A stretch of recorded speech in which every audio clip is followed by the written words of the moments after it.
Federigo y su halcón, de Giovanni Boccaccio. En una ciudad italiana donde el honor y la apariencia tenían un peso tan grande como la riqueza misma, vivía un joven llamado Federigo, conocido por su nobleza de espíritu tanto como por su fortuna. Desde temprana edad había heredado bienes suficientes para vivir con holgura, pero su carácter no estaba hecho para la prudencia ni para el cálculo. Era generoso hasta el exceso, elegante sin esfuerzo y sobre todo profundamente entregado a aquello que amaba.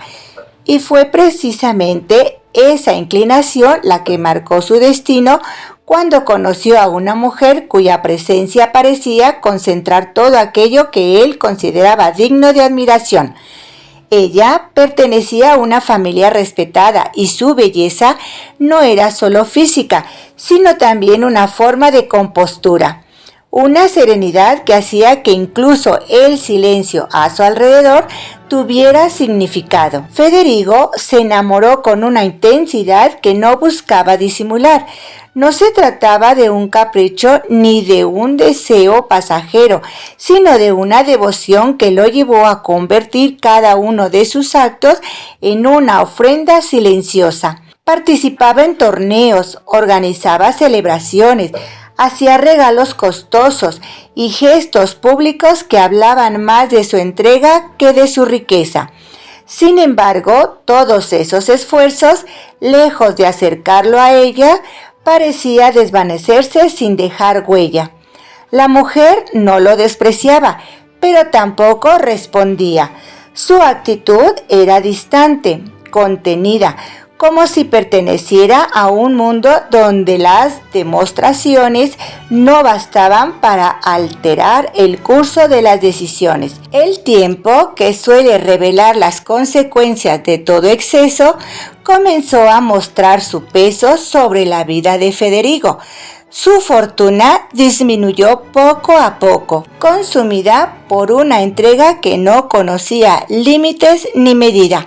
Lo que antes era abundancia se transformó en escasez y lo que había sido una vida rodeada de comodidades terminó reduciéndose a lo esencial. Finalmente, sin más bienes que conservar, se retiró a una pequeña propiedad en el campo, un lugar apartado donde la tierra parecía más honesta que las promesas que había perseguido. Allí, lejos del ruido de la ciudad, su vida adquirió una forma distinta. Ya no había celebraciones ni espectadores, ni gestos grandiosos que justificar. Solo quedaba él, su pasado y aquello que había logrado conservar. Entre las pérdidas había un elemento que permanecía como un último vínculo con lo que había sido, un halcón. No era un ave cualquiera, sino una criatura entrenada con dedicación, elegante en su vuelo y precisa en sus movimientos. Era, en cierto modo, el reflejo de lo que Federigo había sido en otro tiempo, y por eso lo cuidaba con una atención que rozaba lo afectivo. Mientras tanto, la vida de la mujer siguió su curso. Se casó como correspondía a su posición y su vida tomó un rumbo distinto, más estable y acorde con las expectativas que la rodeaban. Sin embargo, el destino, que rara vez se detiene en las previsiones humanas, intervino de manera inesperada. Su esposo falleció, dejando la viuda con un hijo pequeño que pronto se convirtió en el centro de su vida. En ese nuevo escenario, la mujer mostró una faceta distinta, más cercana, más vulnerable, como si la pérdida hubiera abierto en ella un espacio donde las emociones encontraban un camino más directo. El niño creció con una sensibilidad particular, una inclinación hacia aquello que le despertaba admiración. Durante una de las estancias en el campo, escuchó hablar del halcón de Federigo. La historia del ave, su belleza y su destreza capturaron su imaginación de una forma que pocas cosas habían logrado. Comenzó a pensar en él con insistencia, como si poseerlo pudiera completar algo dentro de sí.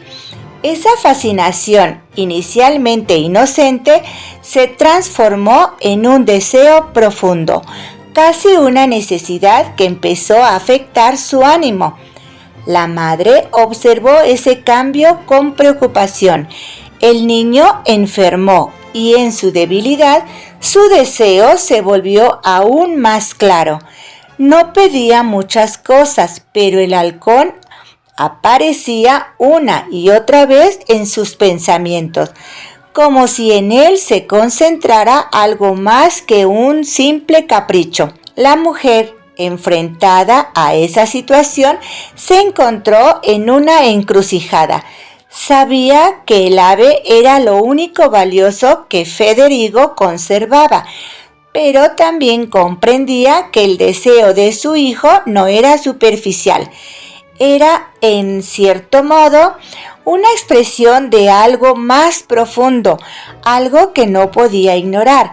Después de reflexionar durante un tiempo, decidió actuar, no como una mujer que exige, sino como una madre que intenta comprender y responder a aquello que no puede cambiar. Se dirigió a la casa de Federigo con una intención clara, aunque no exenta de dudas. El camino hacia ese encuentro estaba lleno de recuerdos, de imágenes que pertenecían a otra etapa de sus vidas, cuando las distancias eran diferentes y las decisiones parecían más simples. Federigo la recibió sin ocultar su sorpresa.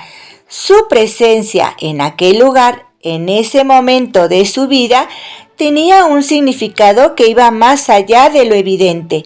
La acogió con la hospitalidad que siempre lo había caracterizado, aunque ahora sus recursos fueran limitados. No tenía grandes cosas que ofrecer, pero lo poco que tenía lo entregaba con sinceridad que no dependía de la abundancia. En ese contexto surgió una dificultad silenciosa. Quería ofrecerle una comida digna de su presencia, algo que estuviera a la altura de lo que ella representaba, pero no tenía nada adecuado.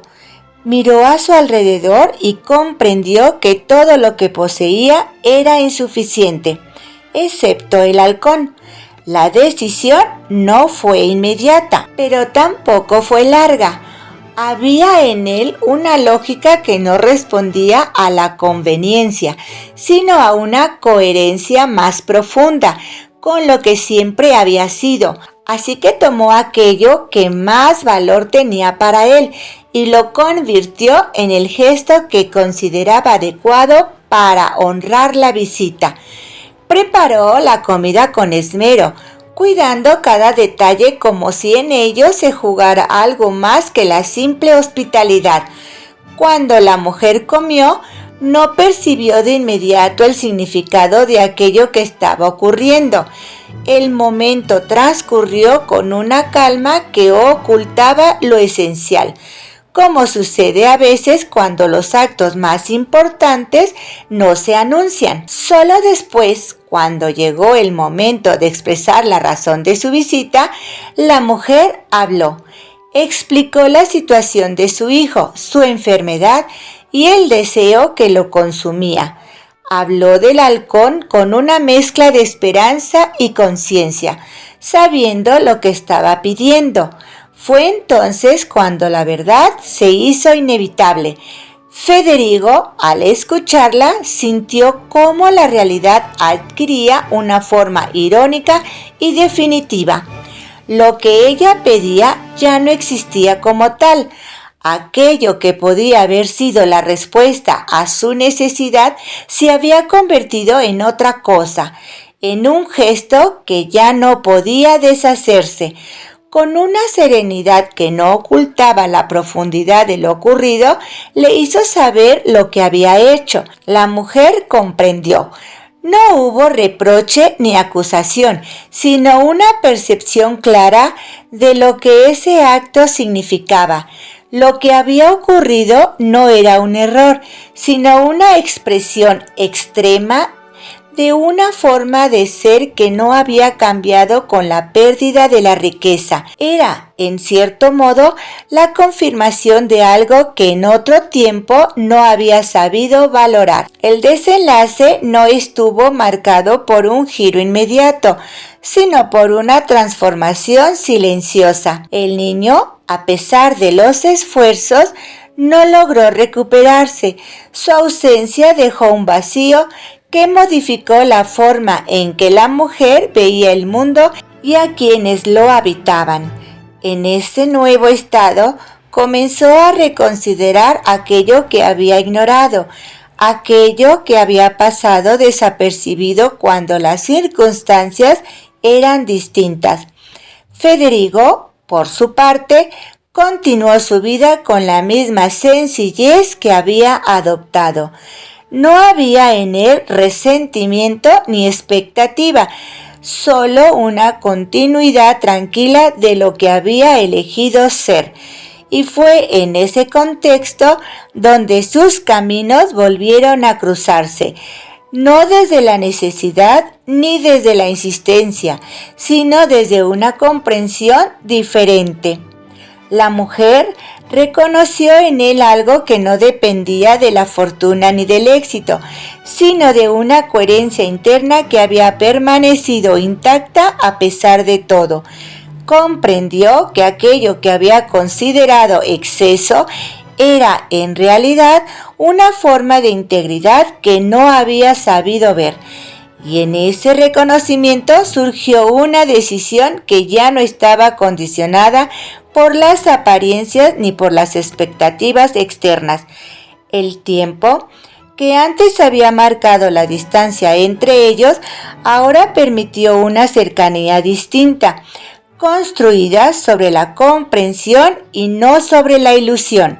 Lo que antes había sido una entrega unilateral se transformó en una relación donde el valor no residía en lo que se ofrecía, sino en lo que se era.